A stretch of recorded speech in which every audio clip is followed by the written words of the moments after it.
ಸತ್ಯದೇವರು ನಿತ್ಯ ಜೀವವೂ ಆಗಿರುವ ಪ್ರಭು ಯೇಸುವಿನ ಉನ್ನತವಾದ ಹೆಸರಿನಲ್ಲಿ ನಿಮ್ಮೆಲ್ಲರಿಗೂ ಸಮಗ್ರ ಸತ್ಯವೇದ ಅಧ್ಯಯನ ಕಾರ್ಯಕ್ರಮಕ್ಕೆ ಪ್ರೀತಿಯ ಸುಸ್ವಾಗತ. ಈಗ ನಮ್ಮ ಕಳೆದ ಕಾರ್ಯಕ್ರಮದಲ್ಲಿ ಕಲಿತುಕೊಂಡ ಸಾರಾಂಶವನ್ನು ಸಂಕ್ಷಿಪ್ತವಾಗಿ ನೋಡಿಕೊಳ್ಳೋಣ. ನಾವು ಯೇಸುವಿಗೆ ಉಂಟಾದ ಶೋಧನೆಯ ವಿಷಯದಲ್ಲಿ ಬಹು ವಿವರವಾಗಿ ಅಧ್ಯಯನ ಮಾಡಿದೆವು. ಯೇಸುವಿಗೆ ಬಂದ ಶೋಧನೆ ಹಾಗೂ ಹವ್ವಳಿಗೆ ಬಂದ ಶೋಧನೆಗಳಲ್ಲಿ ಕಂಡುಬರುವ ವ್ಯತ್ಯಾಸದ ಬಗ್ಗೆ ಚರ್ಚಿಸಿದೆವು. ಈ ವಿಷಯಗಳನ್ನು ಕಲಿತುಕೊಂಡು ನಂತರ ಯೇಸುವು ಕಪೆರ್ನೌಮಿನಲ್ಲಿ ತನ್ನ ಬಹಿರಂಗ ಸೇವೆ ಪ್ರಾರಂಭಿಸಿದ್ದು, ಯೇಸುವು ತನ್ನ ಶಿಷ್ಯರನ್ನು ಕರೆದದ್ದು ಎಂಬ ಪ್ರಸ್ತಾಪಗಳನ್ನು ಅಧ್ಯಯನ ಮಾಡಿದೆವು. ಕಪೆರ್ನೌಮ್ ಸೀಮೆಯು ಯೇಸುವಿನ ಸೇವಾ ಕೇಂದ್ರವಾಗಿತ್ತು. ಆತನು ನಜರೇತನ್ನು ಬಿಟ್ಟು ಕಪೆರ್ನೌಮಿನಲ್ಲಿ ಮನೆ ಮಾಡಿಕೊಂಡಿದ್ದನು ಎಂದು ಸುವಾರ್ತ ಅಧ್ಯಯನದಲ್ಲಿ ತಿಳಿದುಕೊಂಡೆವು. ಕರ್ತನಲ್ಲಿ ಪ್ರಿಯರೇ, ಸಮಾಧಾನದ ಪ್ರಭುವಾಗಿರುವ ನಮ್ಮ ರಕ್ಷಕನಾದ ಯೇಸು ಕ್ರಿಸ್ತನ ನಾಮದಲ್ಲಿ ನಿಮ್ಮೆಲ್ಲರಿಗೂ ನನ್ನ ಪ್ರೀತಿಯ ವಂದನೆಗಳು. ಬನ್ನಿರಿ ಪ್ರಿಯರೇ, ಇಂದಿನಿಂದ ಮತ್ತಾಯನು ಬರೆದ ಸುವಾರ್ತೆಯ ಅತೀ ಪ್ರಾಮುಖ್ಯ ಭಾಗವಾಗಿರುವ ಪರ್ವತದ ಮೇಲಿನ ಪ್ರಸಂಗ ಎಂಬ ವಿಷಯದಲ್ಲಿ ಕೆಲವು ಸಂಗತಿಗಳನ್ನು ಪ್ರಾರ್ಥನಾಪೂರ್ವಕವಾಗಿ ನಾವು ಧ್ಯಾನ ಮಾಡೋಣ. ಕರ್ತನಲ್ಲಿ ಪ್ರಿಯರೇ, ನಮ್ಮ ಧ್ಯಾನವನ್ನು ಮುಂದುವರಿಸುವ ಹಾಗೆ ಮತ್ತಾಯನು ಬರೆದ ಸುವಾರ್ತೆ 5ನೇ ಅಧ್ಯಾಯದ ಮುಖ್ಯ ಪ್ರಸ್ತಾಪವನ್ನು ನೋಡುವಾಗ, ಪರ್ವತ ಪ್ರಸಂಗದ ಆರಂಭ, ರಾಜ್ಯದ ಪ್ರಜೆಗಳಿಗೆ ತಮ್ಮೊಂದಿಗೆ ಹಾಗೂ ದೇಶದ ಕಾನೂನಿನೊಂದಿಗೆ ಇರುವ ಸಂಬಂಧಗಳ ಕುರಿತು. ಕರ್ತನಲ್ಲಿ ಪ್ರಿಯರೇ, ಮುಂದಕ್ಕೆ ಈ ಭಾಗವನ್ನು ಸಂಧಿಯಾಗಿ ನಾವು ನೋಡಲಿಕ್ಕಿರುವುದಾದರೂ ಈಗ ಅದನ್ನು ಪೂರ್ತಿಯಾಗಿ ಒಮ್ಮೆ ನೋಡೋಣ. ಯೇಸು 4 ಪ್ರಮುಖವಾದ ಪ್ರಸಂಗಗಳನ್ನು ಮಾಡಿದ್ದಾನೆ. ಮತ್ತಾಯನು ಅವುಗಳಲ್ಲಿ 3 ಬರೆದಿದ್ದಾನೆ. ಮೊದಲನೆಯದು ಪರ್ವತ ಪ್ರಸಂಗ 5ನೇ ಅಧ್ಯಾಯದಿಂದ 7ನೇ ಅಧ್ಯಾಯದವರೆಗೆ. ಎರಡನೆಯದು ಪರಲೋಕ ರಾಜ್ಯದ ಕುರಿತ ನಿಗೂಢ ಸಾಮ್ಯಗಳು 13ನೇ ಅಧ್ಯಾಯ. ಮೂರನೆಯದು ಒಲಿವ ಗುಡ್ಡದಲ್ಲಿನ ಪ್ರಸಂಗ 24 ಮತ್ತು 25ನೇ ಅಧ್ಯಾಯಗಳು. ಕರ್ತನಲ್ಲಿ ಪ್ರಿಯರೇ, ಪರ್ವತ ಪ್ರಸಂಗವು ರಾಜನ ಪ್ರಣಾಳಿಕೆಯಂತಿದೆ. ಎರಡನೇ ಭಾಗವು ಕ್ರಿಸ್ತನನ್ನು ತಿರಸ್ಕರಿಸಿದ ಬಳಿಕ ಪರಲೋಕ ರಾಜ್ಯ ಹೇಗೆ ಹೋಗುತ್ತದೆ ಎಂಬುದಾಗಿದೆ. ಒಲಿವ ಗುಡ್ಡದಲ್ಲಿನ ಪ್ರಸಂಗವು ಭವಿಷ್ಯದ ಮುನ್ನೋಟವಾಗಿದೆ. 4ನೇ ಒಂದು ವೃತ್ತಾಂತವು ಯೋಹಾನು ಬರೆದ ಸುವಾರ್ತೆಯಲ್ಲಿ ಬರೆಯಲ್ಪಟ್ಟಿದೆ. ಪ್ರಿಯರೇ, ಇದರಲ್ಲಿ ಕ್ರಿಸ್ತನ ಮರಣ, ಪುನರುತ್ಥಾನ, ದಿವಾರೋಹಣ, ಮಧ್ಯಸ್ಥಿಕೆ ಈ ಕುರಿತಾದ ಹೊಸ ಸತ್ಯಗಳ ಸಂಬಂಧಗಳ ಕುರಿತಾಗಿದೆ. ಈ ಕೊನೆಯ ವೃತ್ತಾಂತಕ್ಕೆ ನೀವು ಸಂಬಂಧಿಸಿದವರಾಗಿದ್ದೇವೆ. ಕರ್ತನಲ್ಲಿ ಪ್ರೀತಿಯುಳ್ಳ ದೇವಜನರೇ, ಪೂರ್ತಿ ಪರ್ವತದ ಮೇಲಣ ಪ್ರಸಂಗವು ಮತ್ತಾಯನು ಬರೆದ ಸುವಾರ್ತೆ 5ರಿಂದ 7 ಅಧ್ಯಾಯಗಳಲ್ಲಿದೆ. ಅದರ ಕೆಲವು ಭಾಗಗಳು ಇತರ ಸುವಾರ್ತೆಗಳಲ್ಲಿಯೂ ಕಂಡುಬರುತ್ತದೆ. ನಮ್ಮ ಕರ್ತನು ಈ ಕುರಿತಾಗಿ ಒಮ್ಮೆ ಮಾತ್ರ ಮಾತನಾಡಿರಲಿಕ್ಕಿಲ್ಲ. ತಾನು ತಿಳಿಸಿದ ಸತ್ಯಗಳನ್ನು ಆತನು ಅನೇಕ ಬಾರಿ ತಿರುಗಿ ಹೇಳಿರಬಹುದು ಮತ್ತು ಈ ಪರ್ವತ ಪ್ರಸಂಗದ ಅನೇಕ ಅಂಶಗಳನ್ನು ಪುನಃ ಆತನು ಉಚ್ಚರಿಸಿರಬಹುದು. ಲೂಕನು ಇದರ ಒಂದು ಭಾಗವನ್ನು ಮಾತ್ರ ಬರೆಯುತ್ತಾನೆ. ಹಾಗೂ ಯೇಸು ಗುಡ್ಡದಿಂದ ಇಳಿದು ಸಮಭೂಮಿಯಲ್ಲಿ ನಿಂತು ಮಾತಾಡಿದನೆಂದು ಬರೆದಿದ್ದಾನೆ. ಅಂದರೆ ಇದು ಬೇರೆಯೇ ಒಂದು ಸಂದರ್ಭವಾಗಿರಬಹುದು. ಪ್ರಿಯರೇ, ನಿಜವಾಗಿ ನೋಡಿದರೆ ಮತ್ತಾಯನು ಬರೆದದ್ದು ಪರ್ವತ ಪ್ರಸಂಗದ ಒಂದು ಭಾಗ ಮಾತ್ರವೇ ಆಗಿರಬಹುದು. ನಮಗೆ ಬರಹಗಳ ಮೂಲಕ ದೊರಕಿದ್ದಕ್ಕಿಂತಲೂ ಎಷ್ಟೋ ಹೆಚ್ಚಾಗಿ ಕರ್ತನು ಮಾತನಾಡಿರಬಹುದು. ಆದರೆ ಬರೆದಂಥದ್ದು ನಮ್ಮ ತಿಳುವಳಿಕೆಗಾಗಿಯೇ, ಕಲಿವಿಕೆಗಾಗಿಯೂ ಅದೇ. ಕರ್ತನಲ್ಲಿ ಪ್ರೀತಿಯುಳ್ಳ ಸಹೋದರ ಸಹೋದರಿಯರೇ, ಈ ಭಾಗದ ಪೀಠಿಕೆಯಾಗಿ ನಾನು 2 ಸಂಗತಿಗಳನ್ನು ತಿಳಿಸಲು ಇಚ್ಛಿಸುತ್ತೇನೆ. ಎಡಪಂಥ, ಬಲಪಂಥಗಳೆಂಬ ಅಭಿಪ್ರಾಯ ಭೇದಗಳು ರಾಜಕೀಯದಲ್ಲಿ ಮಾತ್ರ ಇರುವುದಲ್ಲದೆ ಸತ್ಯವೇದವನ್ನು ವಿವರಿಸುವ ವೇದ ಪಂಡಿತರಲ್ಲೂ ಇದೆ. ಪರ್ವತ ಪ್ರಸಂಗವನ್ನು ಅರ್ಥ ಮಾಡಿಕೊಂಡವರ ಅಭಿಪ್ರಾಯಗಳಲ್ಲಿ ಇದು ವ್ಯಕ್ತವಾಗುತ್ತದೆ. ಉದಾರವಾದಿಯು ಎಡಪಂಥದವನಾಗಿದ್ದಾನೆ. ಅವನು ಈ ಪರ್ವತ ಪ್ರಸಂಗವನ್ನು ಒಂದು ಸುವಾರ್ತೆಯೆಂದೇ ಎಣಿಸುತ್ತಾನೆ. ಸತ್ಯವೇದದಲ್ಲಿ ಇದು ವ್ಯಕ್ತವಾಗುತ್ತದೆ. ಪ್ರಿಯರೇ, ಸತ್ಯವೇದದಲ್ಲಿ ಇದು ಮಾತ್ರ ಪ್ರಾಮುಖ್ಯ ಭಾಗವೆಂದು ಅವನು ತಿಳಿದುಕೊಳ್ಳುತ್ತಾನೆ. ಕರ್ತನಲ್ಲಿ ಪ್ರೀತಿಯುಳ್ಳ ಸಹೋದರ ಸಹೋದರಿಯರೇ, ಅನೇಕ ವರ್ಷಗಳ ಹಿಂದೆ ನನಗೊಬ್ಬ ಮಿತ್ರನಿದ್ದನು. ಅವನು ಉದಾರತಾವಾದಿ ಪ್ರಸಂಗಿಯಾಗಿದ್ದನು. ಒಂದು ದಿನ ಅವನು ನನಗೆ ಹೇಳಿದ, ಸತ್ಯವೇದದಲ್ಲಿ ಪರ್ವತ ಪ್ರಸಂಗ ಮಾತ್ರ ನನಗೆ ಬೇಕಾದದ್ದು ಎಂದು. ಮತ್ತೂ ಮುಂದಕ್ಕೆ ಹೋಗಿ ಮತ್ತಾಯನು ಬರೆದ ಸುವಾರ್ತೆ 7ನೇ ಅಧ್ಯಾಯ 12ನೇ ವಚನದಲ್ಲಿ ಬರೆದ ಸ್ವರ್ಣ ನಿಯಮ ಮಾತ್ರ ಅವಶ್ಯವಾದದೆಂದು ಹೇಳಿದನು.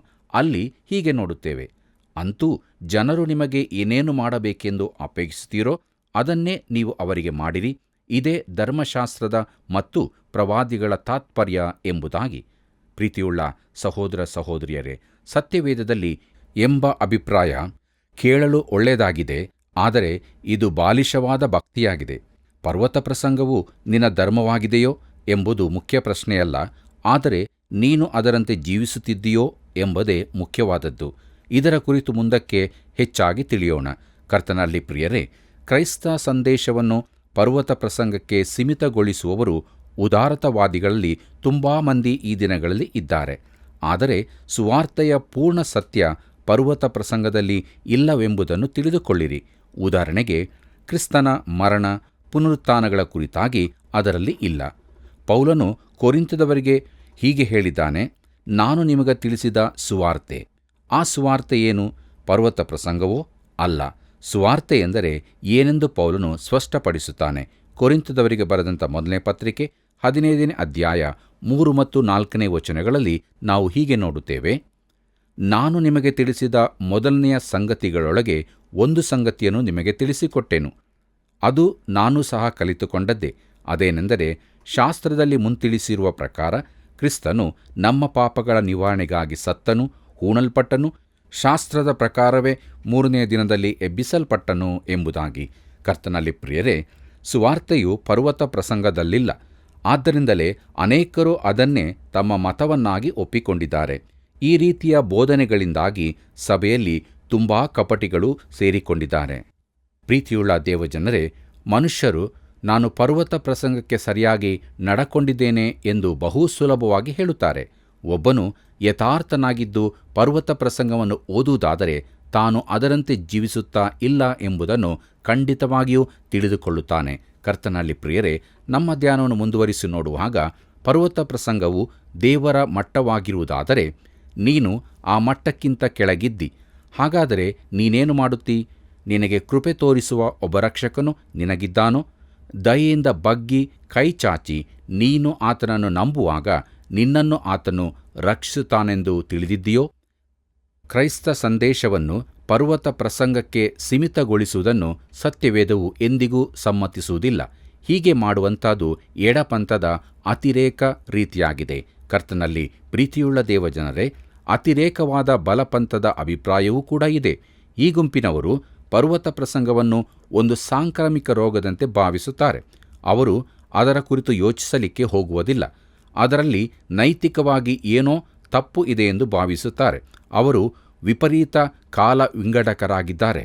ಪ್ರಿಯರೇ, ಪರ್ವತ ಪ್ರಸಂಗದಲ್ಲಿ ಸುವಾರ್ತೆಯೂ ಇಲ್ಲ, ಇದು ಸತ್ಯವೇ. ಮತ್ತು ಇದನ್ನು ಮಾತ್ರವೇ ಒಬ್ಬ ಪಾಪಿಗೆ ಹೇಳಿ ಅದರಂತೆ ಜೀವಿಸಿದರೆ ನೀನು ಒಬ್ಬ ನಿಜ ಕ್ರೈಸ್ತನಾಗುತ್ತಿ ಎಂದು ಹೇಳಿದರೆ ನಿಜವಾಗಿಯೂ ಗಂಡಾಂತರಕಾರಿಯಾದದ್ದೇ. ಪ್ರೀತಿಯುಳ್ಳ ದೇವಜನರೇ, ಪರ್ವತ ಪ್ರಸಂಗವು ಅತ್ಯುನ್ನತ ಮಟ್ಟಕ್ಕೆ ಏರಿಸಲ್ಪಟ್ಟಿರುವ ಕಾನೂನು ಆಗಿದೆ. ಮಾನವನು ಹಳೆ ಒಡಂಬಡಿಕೆಯ ನಿಯಮಗಳನ್ನು ಕೈಕೊಳ್ಳಲು ಆಗಲಿಲ್ಲ. ಆಗಿದ್ದಲ್ಲಿ ಇಂಥ ಅತ್ಯುನ್ನತ ಮಟ್ಟದ ನಿಯಮಗಳನ್ನು ತನ್ನ ಸ್ವಂತ ಶಕ್ತಿಯಿಂದ ಅವನು ಹೇಗೆ ಕೈಕೊಳ್ಳಬಲ್ಲನು? ಪ್ರಿಯರೇ, ಕ್ರೈಸ್ತ ಜೀವಿತಕ್ಕೆ ಬೇಕಾದ ನಡವಳಿಕೆಯು ಈ ಪರ್ವತ ಪ್ರಸಂಗದಲ್ಲಿ ಕೊಡಲ್ಪಟ್ಟಿಲ್ಲ. ಅದರಲ್ಲಿ ನೈತಿಕ ಸೂತ್ರಗಳಿವೆ, ಆದರೆ ಕೈಕೊಳ್ಳುವ ವಿಧಾನ ಇಲ್ಲ. ನಮ್ಮಲ್ಲಿ ವಾಸವಾಗಿರುವ ಪವಿತ್ರಾತ್ಮನ ಶಕ್ತಿಯಿಂದ ಜೀವಿಸುವುದು ಮಾತ್ರವೇ ಪರ್ವತ ಪ್ರಸಂಗದಲ್ಲಿ ತಿಳಿಸಲ್ಪಟ್ಟ ಸತ್ಯವಲ್ಲ. ಪೌಲನು ರೋಮಾಪುರದವರಿಗೆ ಹೀಗೆ ಬರೆಯುತ್ತಾನೆ. ರೋಮಾಪುರದವರಿಗೆ ಬರೆದ ಪತ್ರಿಕೆ 8ನೇ ಅಧ್ಯಾಯ 3 ಮತ್ತು 4ನೇ ವಚನದಲ್ಲಿ, ಧರ್ಮಶಾಸ್ತ್ರವು ನಮ್ಮ ಶರೀರಾಧೀನ ಸ್ವಭಾವದ ನಿಮಿತ್ತ ನಿರ್ಬಲವಾಗಿ ಯಾವ ಕೆಲಸವನ್ನು ಮಾಡಲಾರದೆ ಇತ್ತೋ ಅದನ್ನು ದೇವರೇ ಮಾಡಿದನು. ಏನೆಂದರೆ, ಆತನು ಪಾಪ ನಿವಾರಣೆಗೆ ತನ್ನ ಮಗನನ್ನು ಪಾಪಾಧೀನವಾದ ನರಭಾವದ ರೂಪದಲ್ಲಿ ಕಳುಹಿಸಿಕೊಟ್ಟು ನರಭಾವದಲ್ಲಿಯೇ ಪಾಪಕ್ಕೆ ಮರಣದಂಡನೆಯನ್ನು ವಿಧಿಸಿದನು. ಹೀಗಿರಲು ಶರೀರ ಭಾವಕ್ಕೆ ಅನುಸಾರವಾಗಿ ನಡೆಯದೆ ಪವಿತ್ರಾತ್ಮಾನುಸಾರವಾಗಿ ನಡೆಯುವರಾದ ನಮ್ಮಲ್ಲಿ ಧರ್ಮಶಾಸ್ತ್ರದ ನಿಯಮವು ನೆರವೇರುವುದಕ್ಕೆ ಮಾರ್ಗವಾಯಿತು ಎಂಬುದಾಗಿ. ಕರ್ತನಲ್ಲಿ ಪ್ರೀತಿಯ ಸಹೋದರ ಸಹೋದರಿಯರೇ, ಈ ರೀತಿಯ ಬೋಧನೆ ಪರ್ವತ ಪ್ರಸಂಗದಲ್ಲಿಲ್ಲ. ಪವಿತ್ರಾತ್ಮನ ಕಾರ್ಯದ ಕುರಿತಾಗಿ ಅದರಲ್ಲಿ ಏನನ್ನೂ ಹೇಳಲಿಲ್ಲ. ಆದರೆ ಕ್ರೈಸ್ತ ಜೀವಿತಕ್ಕೆ ವಿರೋಧವಲ್ಲದ ಅತ್ಯುನ್ನತವಾದ ನೈತಿಕ ಮಟ್ಟದ ಜೀವಿತವನ್ನು ತಿಳಿಸುತ್ತದೆ. ಅದು ಕ್ರಿಸ್ತನ ಮನಸ್ಸನ್ನು ತಿಳಿಸುತ್ತದೆ. ಈ ಮನಸ್ಸು ಪ್ರತಿಯೊಬ್ಬ ಕ್ರೈಸ್ತನಲ್ಲಿಯೂ ಇರಬೇಕಾಗಿದೆ. ಪ್ರಿಯರೇ, ಇಲ್ಲಿ ಹೇಳಲ್ಪಟ್ಟ ವಿಶೇಷ ನಿಯಮಗಳು ಕ್ರೈಸ್ತನಿಗೆ ಪ್ರಯೋಜನಕರವಾದದ್ದಾಗಿದೆ. ಆದರೆ ಅವನು ತನ್ನ ಸ್ವಂತ ಶಕ್ತಿಯಿಂದ ಅವುಗಳನ್ನು ಪಾಲಿಸಲಾರನು. ಆ ಶಕ್ತಿಯನ್ನು ಅವನು ಬೇರೆ ಮೂಲದಿಂದ ಪಡೆದುಕೊಳ್ಳಬೇಕಾಗಿದೆ. ಪರ್ವತ ಪ್ರಸಂಗದಲ್ಲಿ ಬಹು ಪ್ರಕಾಶಮಾನವಾಗಿ ಉರಿಯತಕ್ಕ ಬಲ್ಬು ಇದೆ, ಆದರೆ ಅದು ಉರಿಯುವಂತೆ ಮಾಡುವ ಶಕ್ತಿ ಅದರಲ್ಲಿಲ್ಲ. ಆದರೆ ನಮಗೆ ಮುಖ್ಯವಾದದ್ದು ಬೆಳಕೇ ಹೊರತು ಬಲ್ಬು ಮಾತ್ರವಲ್ಲ. ಪ್ರೀತಿಯುಳ್ಳ ದೇವಜನರೇ, ರಾಜ್ಯದ ನಿಯಮಗಳನ್ನು ಜನರ ಮುಂದಿರಿಸುವುದೇ ಪರ್ವತ ಪ್ರಸಂಗದ ಮೂಲ ಉದ್ದೇಶವಾಗಿದೆ. ಮತ್ತಾಯನ ಸುವಾರ್ತೆಯಲ್ಲಿ ತನ್ನನ್ನು ತಾನು ಪ್ರಕಟಿಸಿಕೊಂಡ ರಾಜನ ಕುರಿತಾಗಿ ನೋಡುತ್ತೇವೆ. ಸ್ಥಾನಿಕನಾದ ಯೋಹಾನನು ಅವನ ಮುಂದೂತನಾಗಿದ್ದನು. ರಾಜನು ತನ್ನನ್ನು ಹಿಂಬಾಲಿಸುವಂತೆ ಶಿಷ್ಯರನ್ನು ಕರೆದನು. ಈಗ ತನ್ನ ರಾಜ್ಯದ ಕಾನೂನನ್ನು ಅವರಿಗೆ ತಿಳಿಯಪಡಿಸುತ್ತಾನೆ. ಇದು ಅರಸನ ಪ್ರಣಾಳಿಕೆಯೂ ಸಮಾಧಾನ ರಾಜ್ಯದ ಕಾರ್ಯಕ್ಷೇತ್ರವೂ ಆಗಿರುತ್ತದೆ ಮತ್ತು ಅದು ಕಾನೂನಾಗಿದೆ. ಪ್ರಿಯರೇ, 1000 ವರ್ಷದ ಆಳ್ವಿಕೆಯ ಕಾಲದಲ್ಲಿ ಇದು ಈ ಲೋಕದ ಕಾನೂನಾಗಿರುತ್ತದೆ. ಆಗ ಅದು ಸಂಪೂರ್ಣವಾಗಿ ಜಾರಿಗೆ ಬರುತ್ತದೆ. ಕ್ರಿಸ್ತನು ಭೂಮಿಯ ಮೇಲೆ ದೊರೆತನ ನಡೆಸುತ್ತಾನೆ ಹಾಗೂ ಈ ಕಾನೂನಿನ ಪ್ರತಿಯೊಂದು ಭಾಗವನ್ನು ಜಾರಿಗೆ ತರುತ್ತಾನೆ. ದೊರೆತನದ ಅಧಿಕಾರವುಳ್ಳವನು ಬಂದಾಗ ಪರ್ವತ ಪ್ರಸಂಗವು ಪೂರ್ತಿ ನಡೆಸಲ್ಪಡುತ್ತದೆ. ಕರ್ತನಲ್ಲಿ ಪ್ರಿಯರೇ, ಆತನನ್ನು ಒಡೆಯನನ್ನಾಗಿ ಒಪ್ಪಿಕೊಳ್ಳುವ ಯಾವನೇ ಆದರೂ ಈ ನಿಯಮಗಳಿಗೆ ವಿರೋಧವನ್ನಾಗಲಿ ತಿರಸ್ಕಾರವನ್ನಾಗಲಿ ತೋರಿಸಲಾರನೆಂದು ನಾನು ನಂಬುತ್ತೇನೆ. ಯೇಸು ಕ್ರಿಸ್ತನನ್ನು ಒಡೆಯನೆಂದು ಕರೆಯುವ ಪ್ರತಿಯೊಬ್ಬ ಕ್ರೈಸ್ತನು ಆತನು ಹೇಳಿದಂತೆ ನಡೆಯಲು ಯತ್ನಿಸುತ್ತಾನೆ. ಆದರೆ ಪವಿತ್ರಾತ್ಮನ ಶಕ್ತಿಯಿಂದ ಮಾತ್ರ ಹಾಗೆ ಮಾಡಲು ಸಾಧ್ಯ. ಪ್ರಿಯರೇ, ಲಾಭಬಡುಕವಾದ ದೇವರಿಗೆ ವಿರುದ್ಧವಾಗಿ ಎದ್ದಿರುವ ಜನರನ್ನು ಈ ಪರ್ವತ ಪ್ರಸಂಗ ಅನುಸರಿಸಲು ಒತ್ತಾಯಿಸುವುದು ವ್ಯರ್ಥ. ದೇವರ ಕೃಪೆಯ ಸುವಾರ್ತೆ ಮಾತ್ರ ಜನರನ್ನು ಕ್ರಿಸ್ತನ ವಿಧೇಯತೆ ಕಡೆಗೆ ನಡೆಸುತ್ತದೆ ಮತ್ತು ಪರ್ವತ ಪ್ರಸಂಗವು ದೇವರ ಕಡೆಗಿನ ವಿಧೇಯತೆಗೆ ನಡೆಸುವಂಥದ್ದಾಗಿದೆ. ಅನೇಕರ ಹೃದಯಗಳಲ್ಲಿ ಪಾಪ ಬೋಧೆ ಉಂಟು ಮಾಡಲು ಪರ್ವತ ಪ್ರಸಂಗದ ಕುರಿತು ಪ್ರಸಂಗಿಸಲೇಬೇಕಾಗಿದೆ. ಪ್ರಿಯರೇ, ಈ ಭಾಗವು ಜನರು ಪಾಪ ಮಾಡಿದವರೆಂದು ತಿಳಿಸುತ್ತದೆ. ಯಾರೂ ನೀತಿವಂತರಲ್ಲ, ಎಲ್ಲರೂ ದೇವರ ಮಹಿಮೆಯನ್ನು ಕಳಕೊಂಡಿದ್ದಾರೆಂದು ಅದು ಪ್ರಕಟಿಸುತ್ತದೆ. ಕರ್ತನಲ್ಲಿ ಪ್ರೀತಿಯುಳ್ಳ ದೇವಜನರೇ, ಒಬ್ಬ ಕ್ರೈಸ್ತನು ಪರ್ವತ ಪ್ರಸಂಗದಲ್ಲಿನ ನಿಯಮಗಳನ್ನು ಸತ್ಯವೇದದ ಇತರ ಭಾಗಗಳೊಂದಿಗೆ ಹೋಲಿಸಿ ನೋಡಬಹುದು. ಇದು ಕ್ರಿಸ್ತನ ಮನಸ್ಸನ್ನು ಇನ್ನಷ್ಟು ವಿಶಾಲವಾಗಿ ಚೆನ್ನಾಗಿ ತಿಳಿದುಕೊಳ್ಳಲು ಸಹಾಯ ಮಾಡುತ್ತದೆ.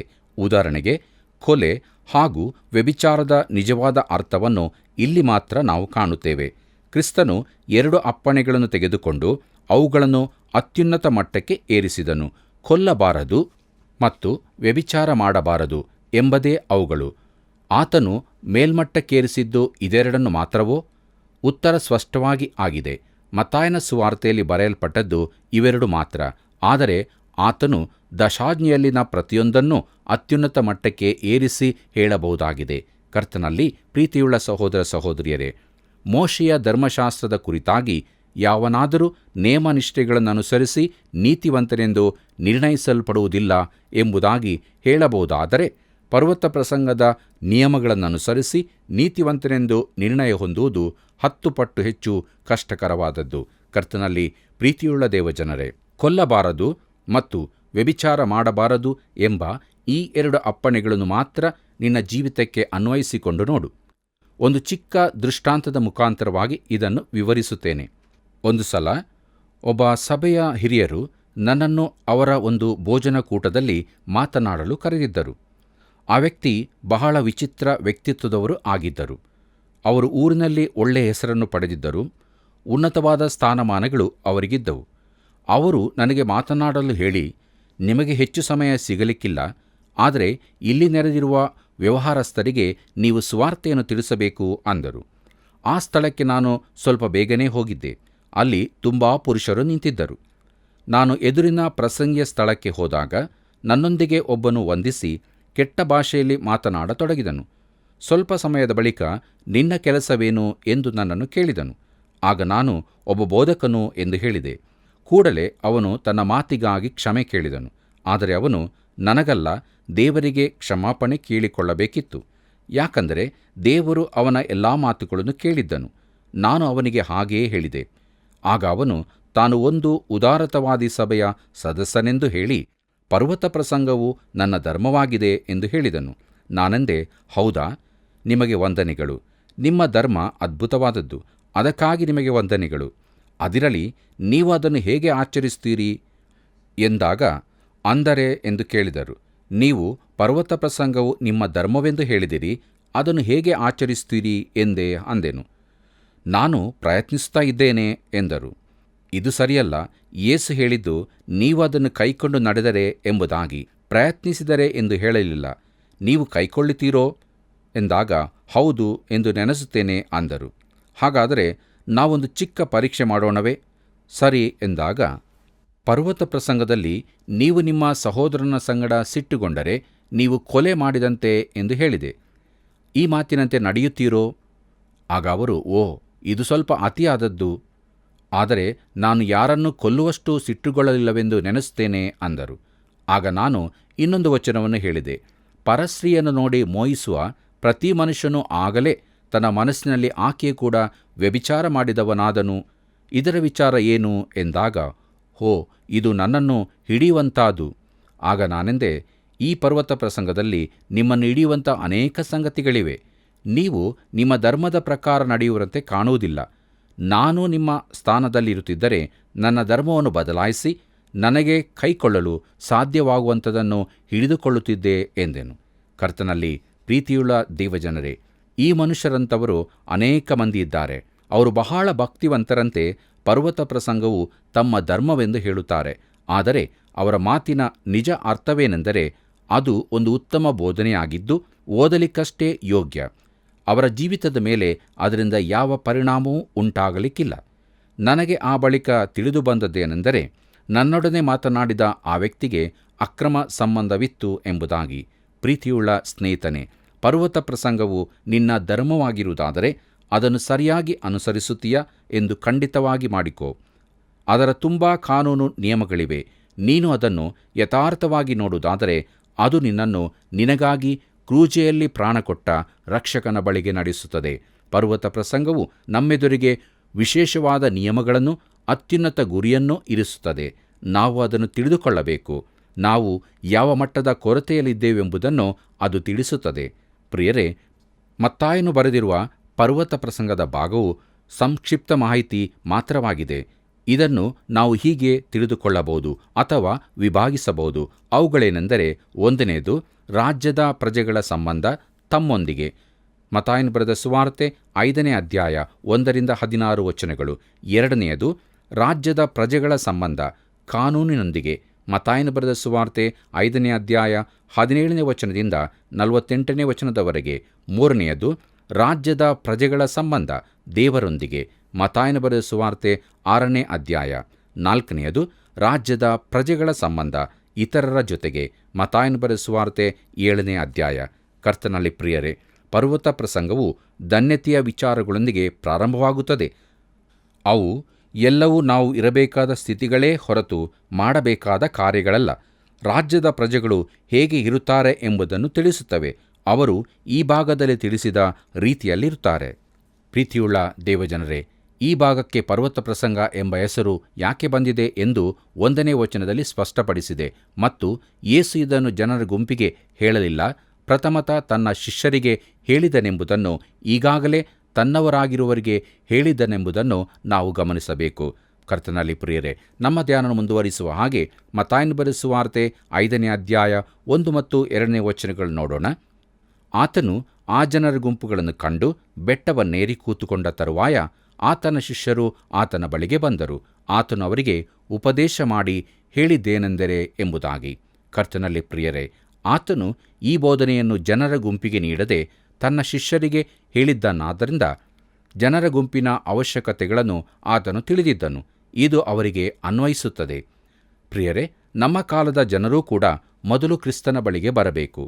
ರಾಜ್ಯವು ಮುಂದಕ್ಕೆ ಬರುವುದಕ್ಕಾಗಿ ಕಾದಿಡಲ್ಪಟ್ಟಿದ್ದರೂ ಈಗಿನ ಸ್ಥಿತಿಯು ಅದಕ್ಕಾಗಿ ಬೀಜ ಬಿತ್ತಿದಂತಿದೆ ಮತ್ತು ಈ ಬೀಜವು ದೇವರ ವಾಕ್ಯವಾಗಿದೆ. ಬೀಜ ಬಿತ್ತುವ ಕೆಲಸ ನಮ್ಮದು ಮತ್ತು ಕ್ರಿಸ್ತನು ಈ ಲೋಕದಲ್ಲಿ ತನ್ನ ರಾಜ್ಯವನ್ನು ಸ್ಥಾಪಿಸುವ ದಿನ ಬರಲಿಕ್ಕಿದೆ. ಕರ್ತನಲ್ಲಿ ಪ್ರೀತಿಯುಳ್ಳ ಸಹೋದರ ಸಹೋದರಿಯರೇ, ನಮ್ಮ ಧ್ಯಾನ ಮುಂದುವರಿಸುವ ಹಾಗೆ ಮತ್ತಾಯನು ಬರೆದ ಸುವಾರ್ತೆ 5ನೇ ಅಧ್ಯಾಯ 3ನೇ ವಚನವನ್ನು ನೋಡೋಣ.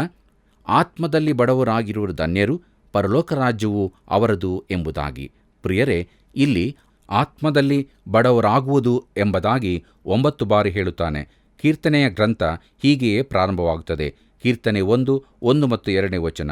ಯಾವನು ದುಷ್ಟರ ಆಲೋಚನೆಯಂತೆ ನಡೆಯದೆ, ಪಾಪಾತ್ಮರ ಮಾರ್ಗದಲ್ಲಿ ನಿಂತುಕೊಳ್ಳದೆ, ಧರ್ಮನಿಂದಕರೊಡನೆ ಕೂತುಕೊಳ್ಳದೆ, ಯೆಹೋವನ ಧರ್ಮಶಾಸ್ತ್ರದಲ್ಲಿ ಆನಂದಪಡುವನಾಗಿ ಅದನ್ನೇ ಹಗಲಿರುಳು ಧ್ಯಾನಿಸುತ್ತಿರುವನೋ ಅವನು ಎಷ್ಟೋ ಧನ್ಯನು ಎಂಬುದಾಗಿ. ಕರ್ತನಲ್ಲಿ ಪ್ರಿಯರೇ, ಇದು ಮೋಶೆಯ ಧರ್ಮಶಾಸ್ತ್ರದಲ್ಲಿ ತಿಳಿಸಿರುವ ಶಾಪಗಳಿಗೆ ವಿರುದ್ಧವಾದದ್ದಾಗಿದೆ.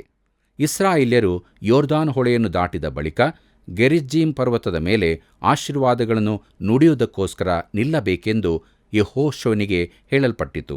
ಬಳಿಕ ಏಬಾಲ್ ಬೆಟ್ಟದಲ್ಲಿ ಶಾಪವಾಕ್ಯಗಳು ನುಡಿಯಲ್ಪಟ್ಟವು. ಪ್ರಿಯರೇ, ಪರ್ವತ ಪ್ರಸಂಗದಲ್ಲಿನ ಆಶೀರ್ವಾದ ವಾಕ್ಯಗಳು ಏಬಾಲ್ ಬೆಟ್ಟದಿಂದ ಹೇಳಲ್ಪಟ್ಟ ಶಾಪಗಳಿಗೆ ತದ್ವಿರುದ್ಧವಾದದ್ದು. ಗೆರಿಜ್ಜೀಮ್ ಬೆಟ್ಟದಿಂದ ಹೇಳಲ್ಪಟ್ಟ ಆಶೀರ್ವಾದಗಳಿಗಿಂತ ಹೆಚ್ಚಿನವುಗಳು ಆಗಿದ್ದವು. ಯಾಕೆಂದರೆ ಕ್ರಿಸ್ತನು ಮಾತ್ರವೇ ಈ ಆಶೀರ್ವಾದಗಳನ್ನು ತರಬಲ್ಲನು. ಕರ್ತನಲ್ಲಿ ಪ್ರೀತಿಯುಳ್ಳ ದೇವಜನರೇ, ರಕ್ಷಿಸಲ್ಪಟ್ಟ ಪಾಪಿಯು ಮಾತ್ರ ತನ್ನ ಆತ್ಮದ ಬಡತನವನ್ನು ತಿಳಿಯಬಲ್ಲನು.